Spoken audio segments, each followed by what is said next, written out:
नमस्कार, capital TV का खास शो राहुल का अग्निपथ देख रहे हैं आप। मैं हूं आपके साथ पूजा। राहुल गांधी की अन्याय यात्रा को पश्चिम बंगाल में 3 चरणों में बांटा गया है।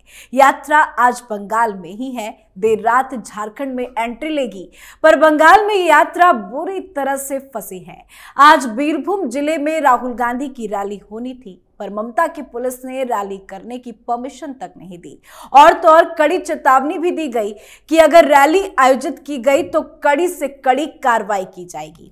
बवाल और विरोध इतना ज्यादा हो गया कि अधीर रंजन चौधरी ममता बनर्जी के आगे गिड़गिड़ाने लगे। दरअसल यात्रा के बीच में ही स्थानीय प्रशासन ने यात्रा को रोकने के लिए कह दिया, जिस पर अधीर रंजन चौधरी ये कहते नजर आए कि राहुल गांधी को बंगाल में बस 2-4 घंटे ही और रहना है, हमें और राहुल गांधी को कम से कम झारखंड बॉर्डर तक पहुंचा दिया जाए। मतलब भारी विरोध राहुल गांधी का बंगाल में हो रहा है। तो आज आपको यात्रा से जुड़ी ताजा अपडेट बताएंगे, साथ ही ये भी बताएंगे कि कैसे राहुल गांधी अपने ही जवाब में बुरे फंस गए हैं। चर्चा के लिए मेरे साथ स्टूडियो में मौजूद हैं कैपिटल टीवी के एग्जीक्यूटिव एडिटर राजीव जी। सर, आपका बहुत बहुत स्वागत। धन्यवाद। क्या कुछ चल रहा है पश्चिम बंगाल में? देखिए, पश्चिम बंगाल में जब यात्रा की शुरुआत हुई थी वही अशुभ था राहुल गांधी के लिए। इसलिए कई जगह पर कहा जाने लगा, राहुल गांधी जो पहले बोले थे पीएम मोदी के लिए, पनौती शब्द का इस्तेमाल किए थे, राहुल गांधी सबसे बड़े पनौती निकले कांग्रेस के लिए। बिहार जाने से पहले बिहार में सरकार बदल गई, सत्ता पक्ष से ये विपक्ष में आ गए। उसके बाद बंगाल में जब इन्होंने एंट्री ली थी, वहां पर पोस्टर बैनर सब फाड़ दिए गए, इनको आगे बढ़ने नहीं दिया गया, मंच तोड़ दिए गए। एक छोटे से स्टेज पर किसी तरीके से राहुल गांधी का स्वागत किया गया। फिर दूसरी बार जब मालदा में गए, वहां पर पिटाई हो गई कांग्रेस के कार्यकर्ताओं की, हंगामा चला। और फिर जब वहां से निकलने वाले थे तो उस दिन सबसे पहले तो पुलिस ने कह दिया, अभी ये सुबह सुबह यात्रा मत निकालो। क्यों?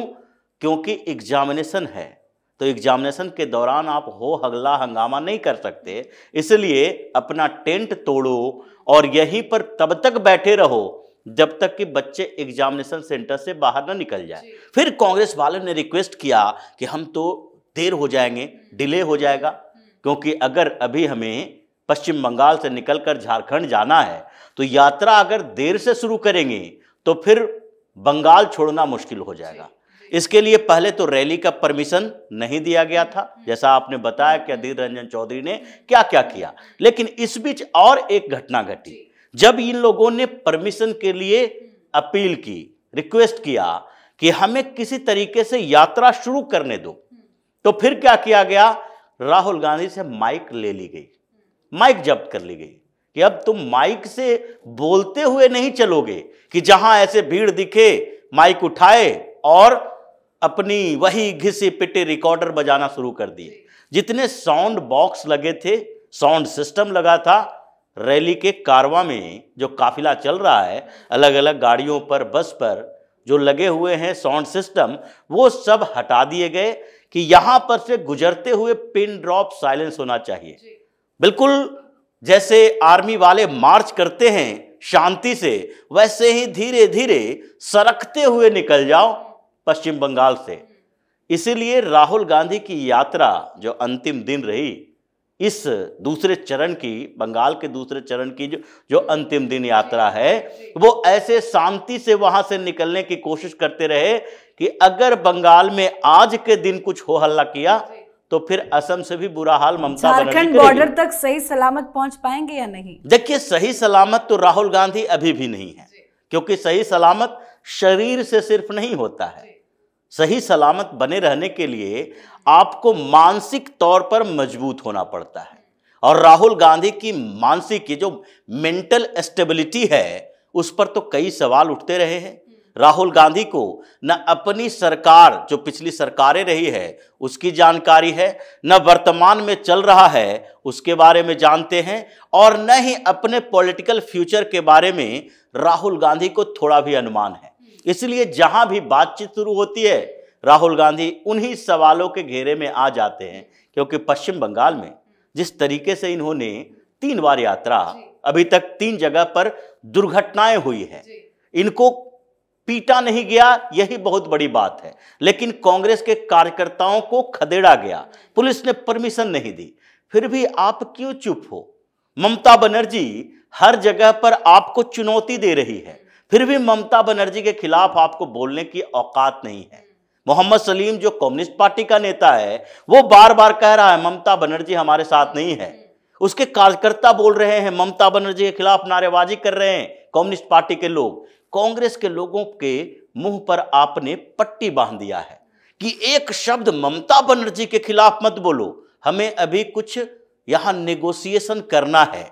तो ये दुर्भाग्य किसी पार्टी की अगर हो और उसके इतने बड़े नेता जो अपने आप को कहते हैं, वो पूरे प्रदेश में यात्रा निकाले और प्रदेश सरकार के खिलाफ एक शब्द न बोले, जो कि प्रदेश सरकार ऐसे ही बदनाम है, तो फिर इससे बड़ा दुर्भाग्य कांग्रेस के लिए क्या हो सकता है? जिस मेंटल स्टेबिलिटी की आप बात कर रहे हैं, उसका एक प्रमाण एक वीडियो में नजर आया है, जिसे खुद राहुल गांधी ने ही शेयर किया है। दरअसल राहुल गांधी ने पश्चिम बंगाल में कुछ डिजिटल जर्नलिस्ट से बात की है, जो यूट्यूबर्स ही हैं, और कई ऐसे सवालों के जवाब दिए हैं जिस पर राहुल गांधी को लेकर सवाल खड़े हो रहे हैं। देखिए, राहुल गांधी जो यूट्यूबर से बात कर रहे हैं, वहां डिजिटल जर्नलिस्ट से बात कर रहे हैं, सबसे पहले तो बात ही चुन चुन कर उन लोगों को लाया गया था कि आपसे क्या बात करनी है।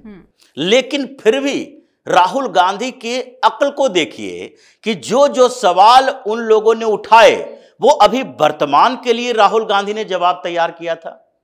जैसे प्रोडक्शन बेस्ड इकोनॉमी की बात कहा, यह बीड़ी मजदूरों की समस्या से शुरू हुआ और उसके बाद किसी ने पूछा कि बीड़ी मजदूरों की समस्या जो है, ये क्यूबा जैसे देश हैं जो हमारे सारे इस उद्योग को नष्ट कर रहे हैं, तो इसके लिए आपके पास अल्टरनेटिव क्या है? राहुल गांधी ने क्या कहा? हमें प्रोडक्शन बेस्ड इकोनॉमी की तरफ जाना चाहिए। रोजगार तभी मिलेगा जबकि हम उत्पादन करेंगे।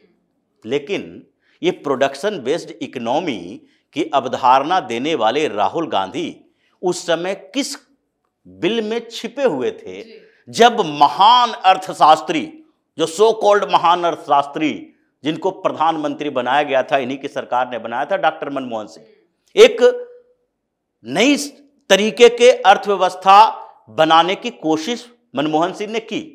उदारीकरण लाया पूरे देश में, लिबरलाइजेशन लाया, नई पॉलिसी बनाई जब फिनांस मिनिस्टर थे। ये जब प्रधानमंत्री बने, कांग्रेस की ही सरकार थी, तो फिर सर्विस सेक्टर पर ज्यादा ध्यान क्यों दिया गया? उस समय चीन जब प्रोडक्शन पर ध्यान दे रहा था, जब प्रोड्यूसर बन रहा था, तो आप सर्विस प्रोवाइडर बन रहे थे। अगर आपने उसी समय प्रोडक्शन बेस्ड इकोनॉमी की बात कर ली होती और यहां छोटे छोटे कुटीर उद्योग बना दिए होते, तो आज आप जो कह रहे हैं कि जो सामान बनता है यहां असेंबलिंग होता है, राहुल गांधी कह रहे हैं कि चीन में प्रोडक्शन होता है और वहां के कंपोनेंट्स हम यहां लाते हैं, उसको असेंबल करते हैं, मतलब प्रोड्यूसर चीन है, असेंबलर हम हैं। तो ये बनाया किसने? ये जो 1947 से लेकर 2014 तक ये जिम्मेदारी किसकी थी? आपने उस इतिहास को देखा नहीं कि आपने जिस देश को कबाड़ा बना दिया, उस देश में आज दुनिया की सबसे बड़ी मोबाइल कंपनी है जो फैक्ट्री लगा रहा है। मतलब प्रोडक्शन सेक्टर अब भारत बन रहा है। अलग अलग देशों की कंपनियां यहां पर प्रोडक्शन के लिए आ रही है। कंपनियां कार की जो वहां से इंपोर्ट किया जाता था, वो यहां पर मैन्युफैक्चर कर रहा है। मोबाइल सेक्टर हो या फिर ऑटोमोबाइल सेक्टर हो, हर जगह पर आज जो फैक्ट्रियां लग रही है, इन्वेस्टमेंट हो रहा है, वो प्रोडक्शन नहीं तो और क्या सर्विस सेक्टर में है। ये राहुल गांधी की पहली बड़ी मूर्खता उस जगह पर दिखाई पड़ी जहां वो यूट्यूबर्स से बात कर रहे थे इकोनॉमी पर। इकोनॉमी का ई नहीं पता, लेकिन इकोनॉमी पर चर्चा करेंगे। दूसरी बात, उन्होंने क्या कहा? ये जो शैडो लगा दिया गया है यूट्यूबर्स के ऊपर, हमारे जैसे लोगों के सोशल मीडिया अकाउंट पर, ये फ्रस्ट्रेशन देखिए राहुल गांधी की कि जब लोग तुम्हें पसंद नहीं करेंगे, वोट तक नहीं दे रहे, जो उत्तर प्रदेश के एक लोकसभा सीट से तुम हार गए, उस जगह पर तुम कैसे सोचते हो कि तुम एक वीडियो बना के डालो और यूट्यूब पर 50 करोड़ 25 करोड़ लोग देख लें? जो तुम्हें देखना ही नहीं चाहता, सुनना नहीं चाहता, जो सुनता है उल्टा कमेंट करता है, आलोचना करता है, वो आलोचना करने के लिए ही देखता है। तो फिर तुम्हारे ऊपर शैडो की बात कहां से आई? और दूसरी बात, उसी जगह पर एक लड़की बात करती है और कहती है कि यहां हमारे ऊपर छापेमारी की गई। हमें क्या कहा जाता है यहां? टीएमसी का दलाल। क्यों कहा जाता है भाई टीएमसी का दलाल? तुम कहती हो कि हम तो सरकार से सवाल पूछते हैं, तो पश्चिम बंगाल में सरकार किसकी है? सरकार का मतलब केंद्र सरकार होता है। सरकार का एक तरफ तुम कहते हो कि फेडरल सिस्टम है, मतलब केंद्र राज्य में उतना ही हस्तक्षेप करे जितनी संविधान ने इजाजत दी है। तो संविधान ने केंद्र सरकार को इस बात की इजाजत तो दी नहीं है कि वहां पर पुलिस को कंट्रोल कर लो। पुलिस राज्य सरकार के पास है, एग्रीकल्चर राज्य सरकार के पास है, हेल्थ सिस्टम राज्य सरकार के पास है। सब जब राज्य सरकार के पास है तो अगर हेल्थ फैसिलिटी नहीं है तो पूछोगे किससे? राज्य सरकार से पूछो। अगर वहां पर लॉ एंड ऑर्डर का सिचुएशन क्रिएट हो रहा है, लोग जलाए जा रहे हैं, मारे जा रहे हैं, पत्थर फेंके जा रहे हैं, गोली बम चल रहा है, राज्य सरकार से पूछोगे या आर्मी से सवाल करोगे या केंद्र सरकार से कहोगे पैरामिलिट्री क्यों नहीं भेज रहे? तुम सवाल गलत जगह पर करते हो और फिर कहते हो कि हमारे सवाल का जवाब नहीं मिलता और हमको प्रताड़ित किया जा रहा है। किसी ने यह नहीं पूछा कि कैसे एक बेचारा छोटा सा स्टूडेंट लीडर अपने घर में जाता है, क्योंकि ममता बनर्जी को चैलेंज किया, पुलिस रात को उसको खींच के ले गई और वहीं पर दूसरे दिन उसकी लाश मिली। उसके घर वाले आरोप लगाते रहे। ये क्यों नहीं कहता है कि एक मीडिया जर्नलिस्ट एक है जो एक कैरिकेचर बनाता है ममता बनर्जी के खिलाफ, उनको दिखाता है उनके सही रूप में, उसके बाद उसको गिरफ्तार कर लिया जाता है, 1 साल तक जेल में रहते हैं। ये सवाल नहीं उठेगा। राहुल गांधी ने एक सवाल भी ऐसा नहीं पूछा कि यहां पर पश्चिम बंगाल में आप काम कर रहे हैं, ये यूट्यूबर हैं तो पश्चिम बंगाल में काम कर रहे हो, पश्चिम बंगाल सरकार से सवाल पूछो। क्या पश्चिम बंगाल सरकार ने आपको कुछ अच्छी सुविधाएं दी? ये बात नहीं होगी। लेकिन राहुल गांधी इकोनॉमी पर करेंगे बात, अर्थव्यवस्था पर, विदेशी संबंध पर, और उसके बाद ये सोशल मीडिया पर बैन की बात करेंगे। इसलिए उसने जो जवाब दिए, एक और बड़ी बात थी महिलाओं को लेकर, जिसने सवाल किया कि आप नागालैंड में क्या कह रहे थे कि महिलाओं को पॉलिटिक्स में आना चाहिए। क्यों आना चाहिए? तो इन्होंने कहा ये 2, 4, 10 गिन लो, यहां पर एक ही लड़की है 12 लोगों में। लेकिन ये सवाल का जवाब उनको देना चाहिए कि आपके जो सर्किल हैं, पॉलिटिकल सर्किल, उसमें कितनी महिलाएं हैं? आप जिन लोगों से सलाह लेते हो या फिर कांग्रेस का जो पदाधिकारी है, बड़े नेता हैं, उसमें कितनी महिलाएं हैं? जहां जहां आपकी सरकार बनी वहां वहां अगर एक भी महिला मुख्यमंत्री नहीं बनाए, न छत्तीसगढ़ में, न राजस्थान में, न तेलंगाना में, न हिमाचल प्रदेश में, तो ये दुर्भाग्य कांग्रेस की है कि तुमने ऊपर किसी महिला को आने नहीं दिया। अगर अभी जितने लोग तुम्हारे पास हैं, केसी वेणुगोपाल महिला तो नहीं है, मल्लिकार्जुन खड़गे महिला तो नहीं है, रणदीप सुरजेवाला महिला तो नहीं है, अगर इन लोगों को ये महिला ही मान लेते हैं तो फिर ये राहुल गांधी की सोच। खुद अगर प्रियंका गांधी की भी बात करें तो उन्हें भी कोई बड़ी जिम्मेदारी नहीं। हाँ, और प्रियंका गांधी की बात ये लोग महिला के तौर पर कर भी नहीं सकते।